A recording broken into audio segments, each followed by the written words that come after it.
Let's turn our attention to this now. The National Consumer Commission is investigating several major sanitary pad suppliers following a local study that found potentially harmful chemicals in some menstrual products. The study by the University of the Free State detected endocrine-disrupting chemicals in certain pads and panty liners.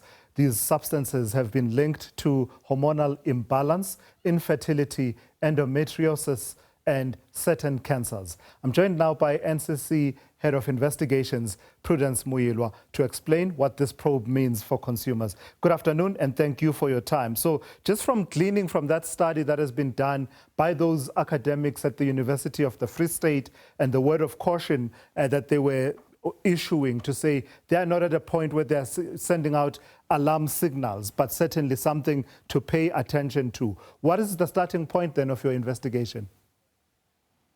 No, thank you very much. The starting point, as usual, would be to engage the suppliers.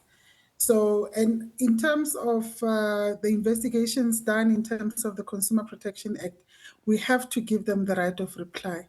As you may be aware, the names are out there and people are now starting to speculate about the safety of using the products. And what is important for us, the start of the investigation, engage them on the testing, and as well as engage other scientists to assist us at looking at the study that has been done. Remember, this is but one study done by the University of the Free State.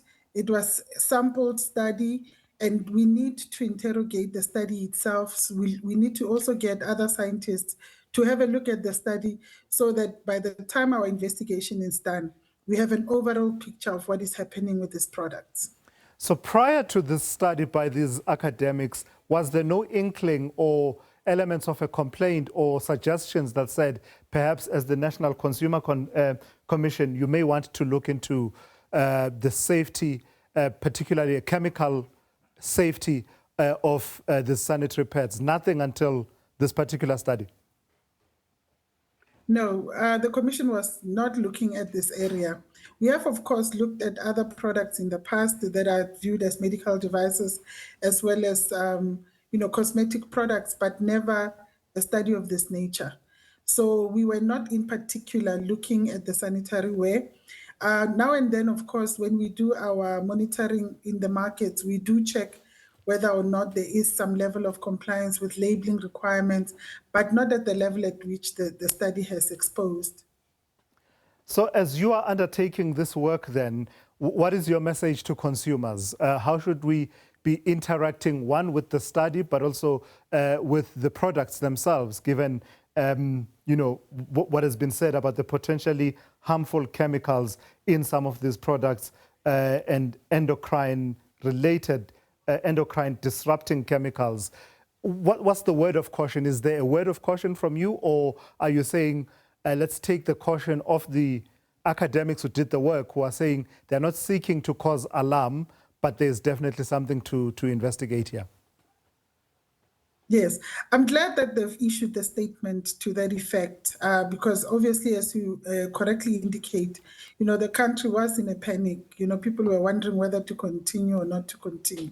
So the fact that they have themselves issued a statement to say that we need to approach this cautiously, indeed, it's something to look at, and hence we're starting the investigation. But we would like to say to South Africans, we will come back.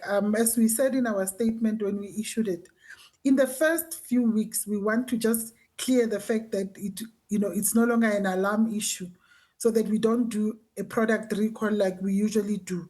At this stage, we are still now looking at the science, waiting for the test results to come back, as well as looking where the science is going. This past week, we have been talking to doctors, we've been talking to scientists, and at this stage, we can say to women and girls, please continue using the products. We're not necessarily saying they're safe, but I think, a word of caution was just that, it was never meant to create such a panic. So what are we looking at in terms of timelines and timeframes for this investigation? What do you estimate? Yeah, so for the first test, we think to make a decision to recall or not to recall, we give ourselves about a month, which is about 6 weeks starting to a month to about 6 weeks.